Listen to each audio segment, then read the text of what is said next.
Hello again. I decided to elaborate a bit on and add some perspective to a point I made the other day.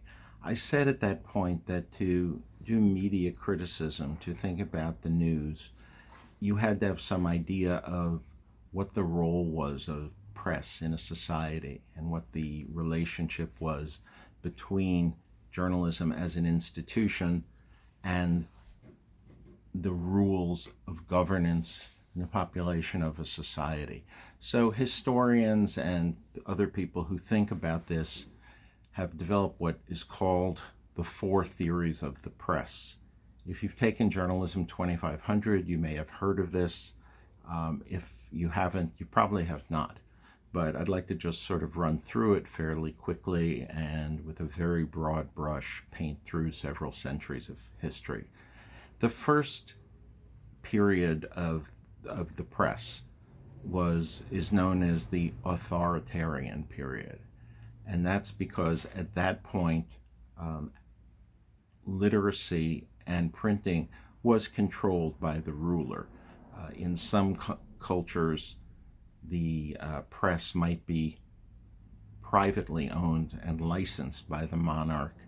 In other places, it was owned by the rulers themselves.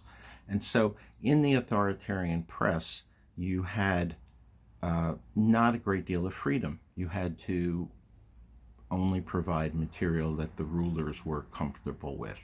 And your audience was probably a very small, relatively elite group of people because literacy was not widespread. Several things then contributed to a massive change. One was the development of trade, and particularly of international trade. And in Europe, the best example of this was the Hanseatic League and the advent of what was known as mercantilism, which is based in its roots similar to the word merchant and involved a lot of trading, mostly in Northern Europe. So traders needed to be literate so they could create inventories and bills and have transactions with other parties that were something more than the spoken word. So this created some appetite for literacy, and a second major driver of it was the emergence of Protestantism. And Protestantism emerged in the 15th century in many different sects, and to some extent, they were competing for the faithful, trying to persuade people to convert and to make their argument against competitors, really.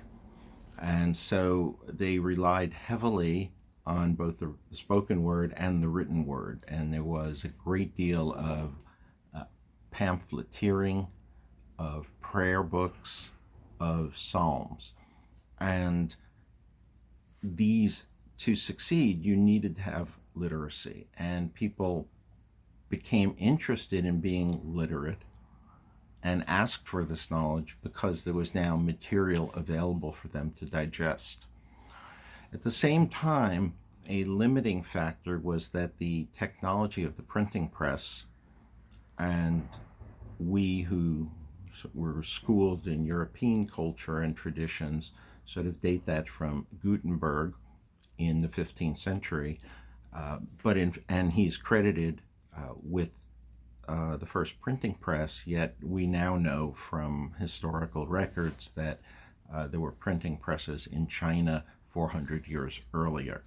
So it's very much a Western European view of history, similar in some ways to this bizarre notion that many of us were schooled in, that Columbus discovered America. As if, what does that mean that he discovered it? There were already millions of people living here. But what it meant was he discovered it for Europeans. So, all right, that's sort of an aside. But so you had the printing press. For a couple of centuries, it was operated by hand, and the printing press used by Ben Franklin, who was trained as a printer, had more in common with the Gutenberg press from 300 years earlier than it did with modern technology. And so that was limiting because you just couldn't print that many copies, you couldn't distribute that many copies. So you had a relatively small audience. And a major change in Western society came along with the Enlightenment and the radical philosophers and thinkers of the French philosophes and their influence on American philosophers, German philosophers. And one of the things that characterized the Enlightenment was this belief that all people were rational, and that given different bits of information, different theories, they could sift through them and choose the one that made the most sense. And there were a couple of phrases that sort of addressed this view of the world. And one was the free marketplace of ideas.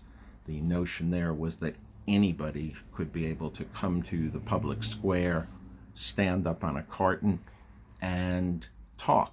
And there'd be all these different voices, and people would come and listen to the different voices and decide which one made the most sense to them. So the free marketplace of ideas. Another similar notion was what was called the self-writing mechanism. In other words, like a self-correcting mechanism. If information was distributed and it turned out to be untrue or incorrect in some way, that eventually the truth would come out, and the sphere of public knowledge and the mechanism of distribution would correct itself. Now, when you think about this view of the world, it's very optimistic, isn't it? I mean, it sort of suggests that all people are interested in finding the truth and are capable of finding the truth. And this period of thought and of the press is known as the libertarian age. Liberty as in freedom, the libertarian age. And this was prevalent from the late 17th century in Europe into the 18th and 19th centuries. And so you had a number of other characteristics. You had changes in technology, the development of the steam engine, the development of railroads, the beginning of factories. And so you had the growth of the cities as more and more people flocked in from the countryside to find work, to find more prosperous work, to find a better life than tilling the fields. And so one way to look at this is, as cities grew in size, the audience for printed material grew in size as well. And of course, you had high concentrations of people and higher concentrations of children. So you had the beginning of mass education and public education. And all of this, if you put millions of people together with the advent of steam technology and then later electrical technology, you had a big potential audience. You had the technological means to produce thousands and thousands of copies a day.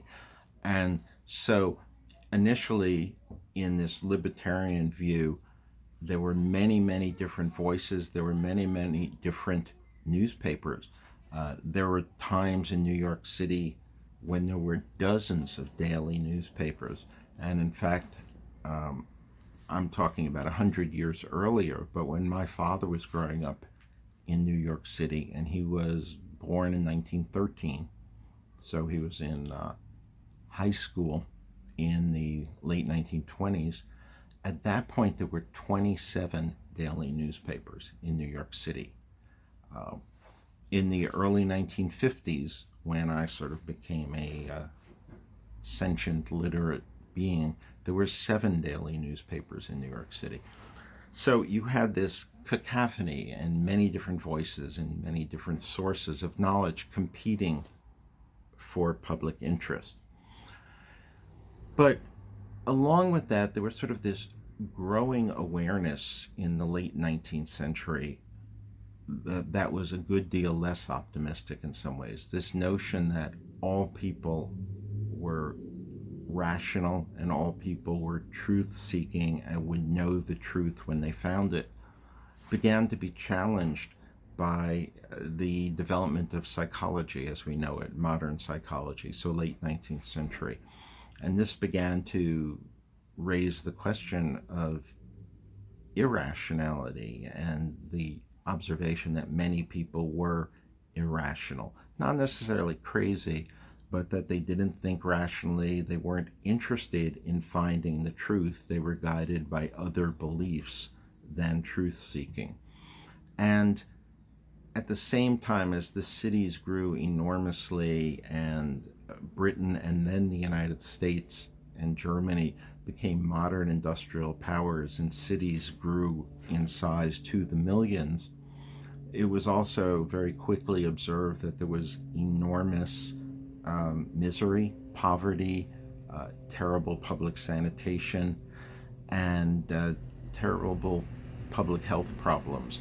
And so this all tied together. I realize I'm, compressing into just a few minutes centuries of thought, but the idea is that maybe people need more guidance, and particularly maybe it's dangerous to have a totally free press doing whatever it wanted.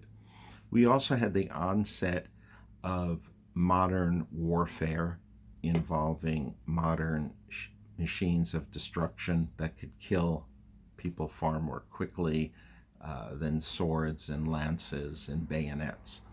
And starting with the Spanish-American War, really, in 1898, and then very much so in the First World War, we had the advent of modern propaganda. At the same time, in roughly that period, we had the invention of the radio, which was initially used only for Morse code. And so in its early days, in the first couple of decades, radio was called wireless telegraphy because it worked like a telegraph transmitting code but without the wires.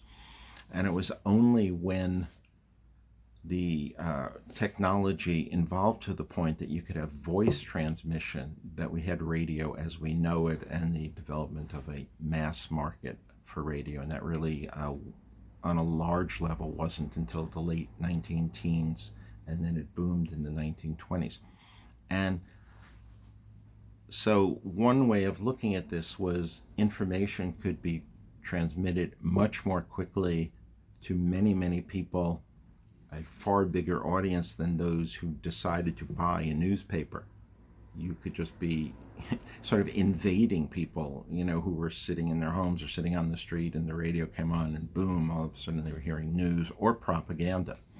And during World War I, there was abundant propaganda and hate-mongering on both sides. And so some political scientists and historians and government people started thinking, maybe the press should be controlled in some way. And because the United States had a First Amendment that said government shall make no law restricting the press, and while other nations do not have it, that code so explicit, the tradition was that press was free and should not be heavily regulated. So one of the notions that came up was that the press might become self-regulating and show a sense of social responsibility. And so this theory of the press is called the social responsibility theory. So you have the authoritarian theory, the libertarian theory, social responsibility theory, which is very much early 20th century. And the idea was that publishers and editors should think about the impact of what they were doing, and perhaps there should be formed councils of newspaper publishers or newspaper editors who would cooperate and behave more responsibly.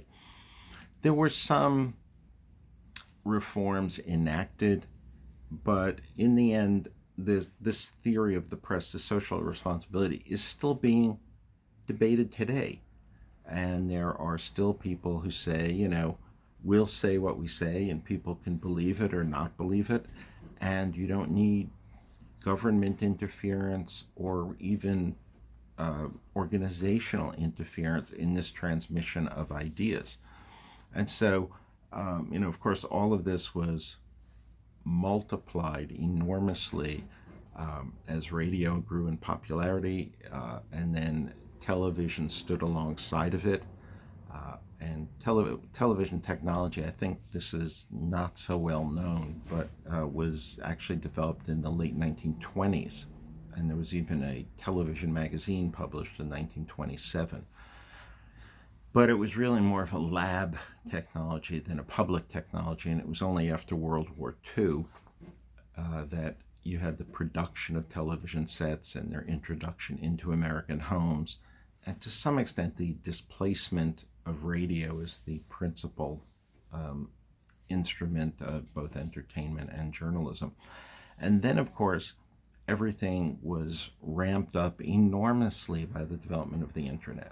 And among other things, the internet gave almost everyone a voice. You could, decide you wanted to have a blog and go home and create a blog.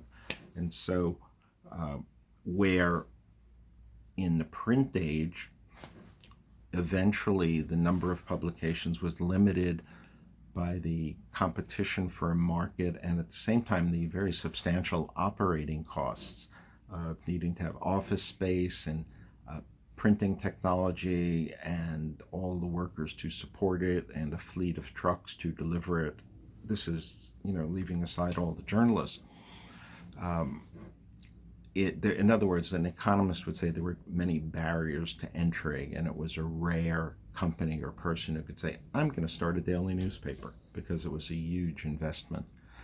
And on the broadcast side, the number of television and radio stations was limited by the physical capacity of the frequencies they used to broadcast. And so the government doled out licenses. In some countries, they were auctioned off.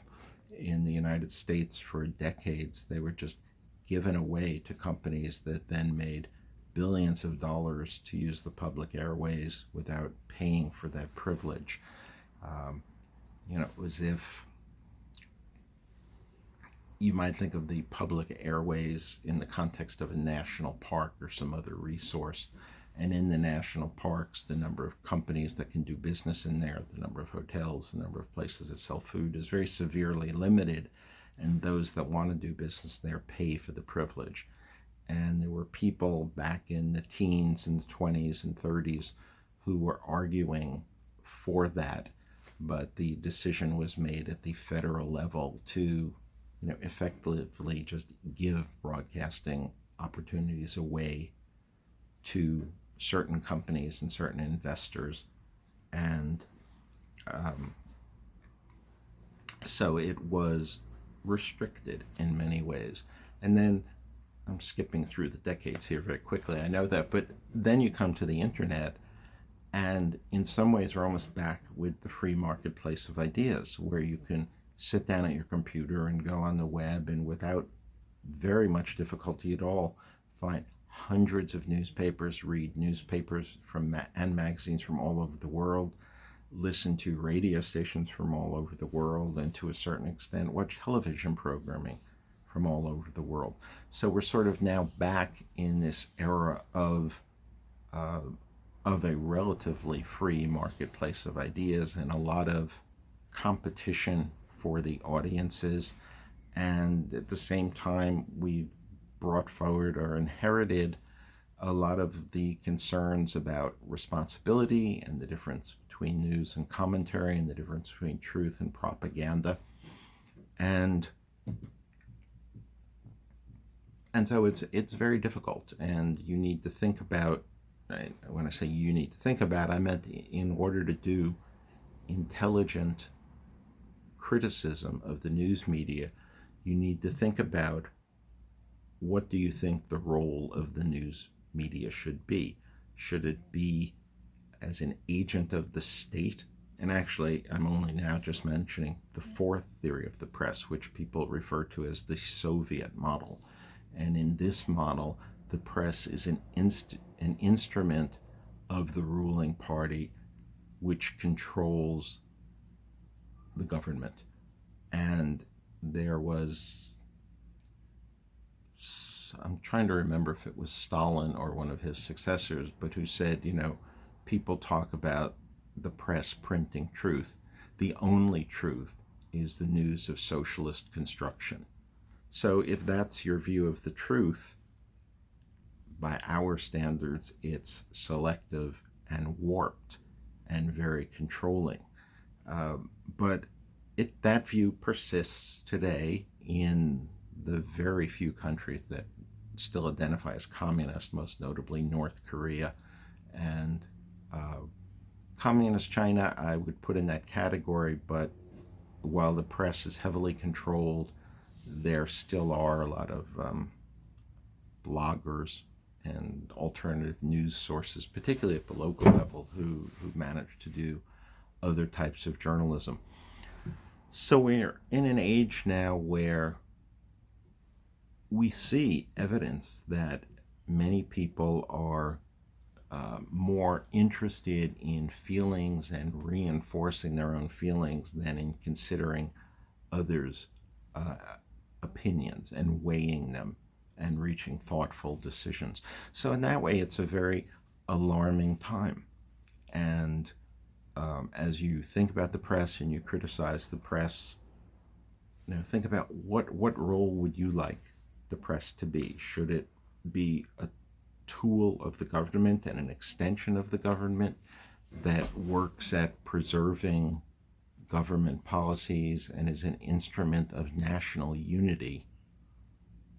Or do you think that the press should be a watchdog that watches the government and watches the corporate world and watches labor unions and watches hate groups and reports to the public and serves as a check on the power of government? And that seems to me like a very important role for the press. At the same time, with a few notable exceptions in the United States, like NPR, National Public Radio, and its various affiliate stations like WNYC in New York, the news media are controlled by either extraordinarily wealthy individuals, like Mike Bloomberg owns Bloomberg News, which owns Business Week, which owns Bloomberg Radio, which is the third all-news 24-hour-a-day radio station in New York, or owned by giant corporations. And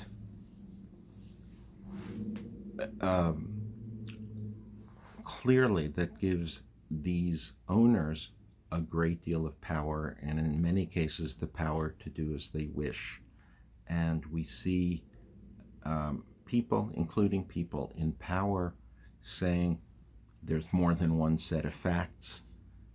There's also, I need to fish out, and I will email you this, in the aftermath of one of the presidential debates in 2016, one of the prominent Republicans, Newt Gingrich, who at one time was the Speaker of the House of Representatives and now is like an elder statesman in the Republican Party, and he is sparring with the CNN reporter Dana Bash, and she's basically questioning some of the things that were said during the debate, and in the end he basically says it's not about facts, it's about feelings.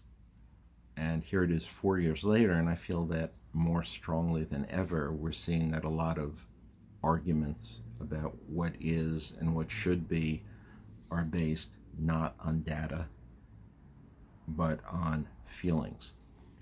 Just to give you one small example of this as I wrap this up, as you know, in response to the the shutdown and that followed the onset of the pandemic. Initially, the federal government stepped in, and the Federal Reserve continues to do good things, and Congress approved an enormous amount of money, including one-time payments and increases in the unemployment benefit, adding an extra $600 a week to people's paychecks. And it really rescued millions of people and bolstered the economy. And then that aid expired, and the debate continues between the Democrats and the Republicans about what to do. But this is the point I wanted to make, that the Republican leadership and the president have said, if you pay people an additional $600 a week, they may be earning more than they would at work, so they won't want to go back to work. And to reopen the economy, we have to end that benefit to give people an incentive to go back to work. There is absolutely no data that supports that. And various economists, both Democratic and Republican, keep pointing that out. But the Republican leadership in Congress, and sometimes echoed by the president, although he didn't come up with this idea, keep repeating it. So what we're seeing is an example of beliefs or ideology triumphing over fact. And I think it's very alarming, and that's why I think, whatever your own politics, you should crave journalism that is fact-based. And if you agree with me, use that as the prism through which you will look at daily news coverage in your journals. I sent you a lengthy email this morning sort of showing how I would have written a journal this morning and what some other professionals are doing. And I hope that will be guidance for you.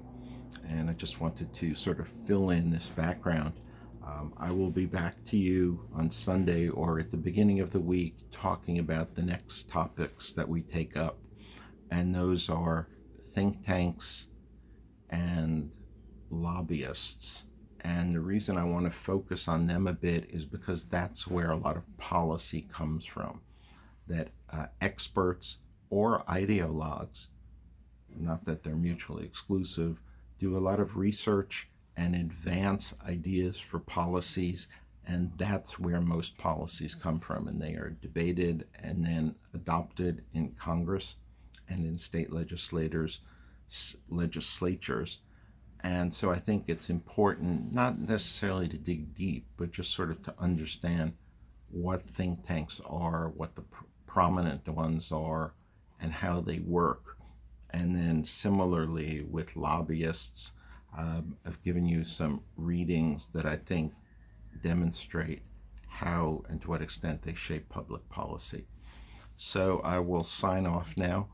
I hope you have a good Labor Day weekend if you're able to enjoy it in any way. And I will be back to you at the beginning of the week with additional material. As always, if you have any questions, email me and I'll try to get back to you very promptly. Thanks a lot.